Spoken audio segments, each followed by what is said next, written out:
पिंकी के पति कमलेश की दुकान पर गांव का गुंडा जग्गू दादा आता है और धमकी देकर जाता है कि अगर उसने 1 लाख रुपए नहीं दिए तो वो दुकान तोड़ देगा। घर में सभी परेशान होते हैं। अरे सत्यानाश हो उस जग्गू का, अच्छा खासा लड़का था, पता नहीं क्यों गुंडागर्दी करने लगा, किसी की भी जमीन हड़प लेता है और अब हमारी दुकान के पीछे पड़ा है नास पीटा। मेरे तो कुछ भी समझ में नहीं आ रहा कि मैं क्या करूं। अरे बेटा, मैं तो कह रही हूं कि 1 लाख रुपए दे दो और छुट्टी पाओ इस जग्गू दादा से। नहीं माँ, मेहनत की कमाई है, ऐसे कैसे दे दूं? मैं तो 1 रुपया भी नहीं देने वाला उसे। अरे पैसा तो दोबारा भी कमा लेंगे, पर जान है तो जहान है। नहीं पिताजी, मैं नहीं दूंगा पैसे, मैंने फैसला कर लिया है। पिंकी कमरे में आकर सोचने लगती है, मेरे पति के ऊपर ये कैसी मुसीबत आ गई है। हे भगवान, क्या करूं मैं? तभी उसे जादुई पत्थर से आवाज सुनाई देती है, दन दना दन दन दन दन, जो चाहे वो तू बन। अरे हाँ, मैं भी कितनी भुलक्कड़ हूँ, मेरे पास तो जादुई पत्थर है, पर मैं क्या करूं? जग्गू दादा तो बहुत बड़ा गुंडा है, उसका सामना मैं कैसे कर पाऊंगी? पर मुझे ये करना ही होगा। पिंकी प्लान बनाती है और उसे एक आइडिया आता है और वो आइडिया वो सबको बताती है। सुनिए, मेरे पास एक प्लान है, आप जग्गू दादा को पैसे देकर उन्हें घर पर खाने पर बुलाइए। सब ये सुनकर दंग रह जाते हैं। लो और सुनो, अरे वो तुम्हारे दूर के चाचा नहीं है जिसको खाने पर बुलाया जाए, जग्गू दादा है, इस गांव में सबसे अमीर और 1 नंबर का गुंडा। ओफो सासू माँ, मैं जो कह रही हूँ वो करके तो देखिए। मैं आपको यकीन दिलाती हूँ कि कल के बाद जग्गू दादा हमें कभी परेशान नहीं करेगा। पिंकी के कहने पर कमलेश जग्गू दादा को रुपए देता है और उसे अपने घर खाने पर बुलाता है। अरे भाई, मानना पड़ेगा कमलेश, काफी तरक्की कर लिया है तुमने। 1 लाख रुपए तो बड़ा ही कम डोनेशन था। जग्गू दादा सोफे पर बैठता है और सबसे मिलने लगता है।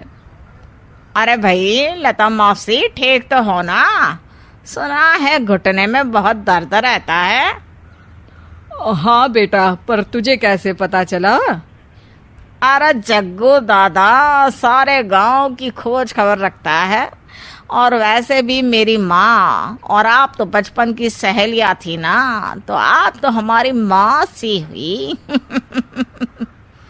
मौसी कहकर 1 लाख रुपए का चूना लगा रहा है कमबख्त।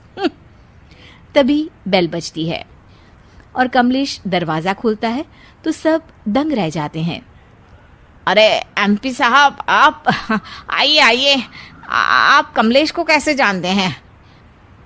अरे भाई, कमलेश हमारे बड़े ही अच्छे मित्र हैं और मैंने सुना है कि आप इनकी दुकान हड़पना चाहते हैं, इनसे चंदा भी मांगते हैं आप। अरे एमपी जी, वो तो बस थोड़ा धंधे में मंदी चल रही थी तो गांव वालों से थोड़ी मदद मांग ली। देखो जग्गू दादा, होंगे दादा तुम अपने घर के, ये हमारे पहचान के लोग हैं, इनके साथ तुमने कुछ भी उल्टा सीधा किया तो सीधा जेल में डाल देंगे, समझे? फिर वहां बाकी कैदियों से चंदा मांगते फिरोगे क्या? जग्गू घबरा जाता है और वहां से जाने लगता है। जी जी एमपी जी, समझ गए, हम चलते हैं, हमें माफ कर दो कमलेश बाबू। अरे बेटा, खाना तो खा लेता। अरे जग्गू। जग्गू दादा को भागता देख एमपी के रूप में बदली पिंकी हंसने लगती है और सब एमपी के पास आते हैं और उनका धन्यवाद करते हैं। आपको कैसे पता चला एमपी साहब कि जग्गू हमें परेशान कर रहा था? आपकी बहू पिंकी है ना, बड़ी ही समझदार है, वो मेरे ऑफिस आई और मुझसे मदद मांगी। क्या पिंकी ने यह सब किया? पिंकी अपने रूप में वापस आ रही होती है।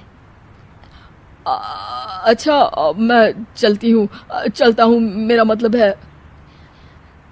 अरे ऐसे कैसे, आप बिना खाना खाए नहीं जा सकते, आइए आइए।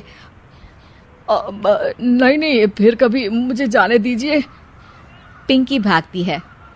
अरे इन्हें किस बात की जल्दी थी? लगता है कोई इम्पोर्टेंट मीटिंग होगी माँ। हाँ भाई, बड़े लोग हैं, दिन में कुछ ना कुछ चलता ही रहता है। लेकिन भगवान का शुक्र है कि आज बहू की वजह से सब सही हो गया। पर बहू है कहाँ? पिंकी घर से दूर भागते भागते अपने रूप में वापस आ जाती है।